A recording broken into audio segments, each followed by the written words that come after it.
Good evening, everyone. Deacon Matt again. Today is the 5th Sunday of Lent.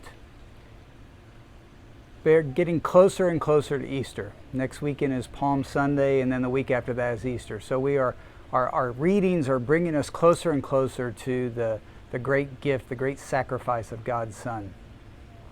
First reading today, we hear in the prophet Ezekiel that God promises to raise the Jews from their graves, to put His Spirit back into them so that they might live.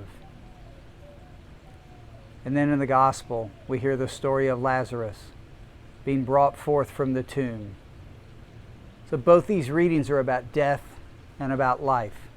We hear these readings quite often. We hear John in cycle A every 3 years, and we're familiar with them.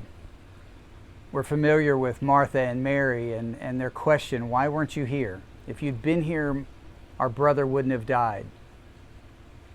We're familiar with Jesus getting upset that people don't have faith. We're familiar with the phrase that Jesus wept, that He was upset.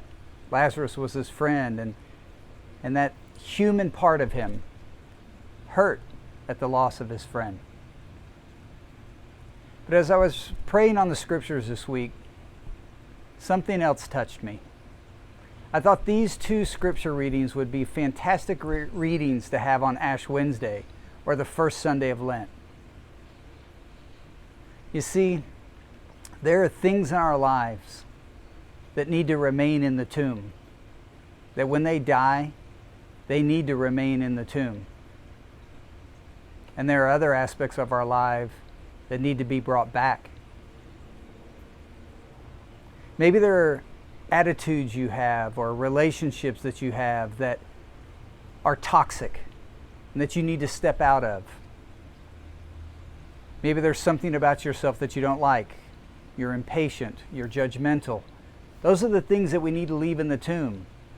When we're able to overcome those with God's grace, those things need to stay in the tomb. They need to stay dead. But there are certainly things in our life that need to be brought back, that need to be rejuvenated, that need to be resurrected. Maybe it's a relationship with a family member. Maybe it's a relationship with a spouse or a child. Maybe it's gratefulness. Maybe it's your faith. And the times that we're in right now, maybe it's trust. You know, I'm like a lot of you, I'm sure. I'm having a hard time some days seeing God in the midst of what we have going on. But on this Saturday, I didn't have anything to do. I was able to go out and work in the yard, and I haven't had a chance to do that in a long, long time. So there was this little minor silver lining. We need to be thinking this Lent as we get closer and closer to Easter. Things in our life that needs to be resurrected.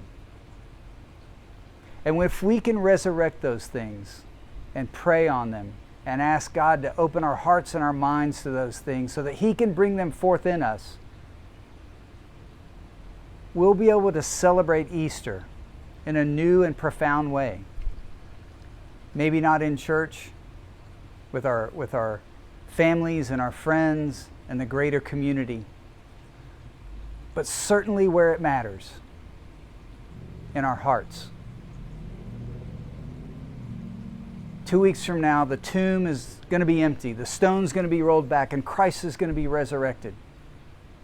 Let's spend these next 2 weeks in prayer, really thinking about what things in our lives need to be resurrected, and especially how we can allow Jesus into our hearts so that when the tomb is empty, our hearts will be full of trust and full of joy. Remember, please, if you need any special prayer requests or have any questions for me, you can email me at imrust0321@gmail.com. I encourage you to visit the St. Maximilian Kolbe YouTube channel to see the Mass that's recorded with Father John. I invite you to visit the usccb.org website for the daily readings, to keep up with your readings. And I especially invite you to spend time with family and friends these next 2 weeks in prayer and in thought, preparing yourself for the great gift that's about to come.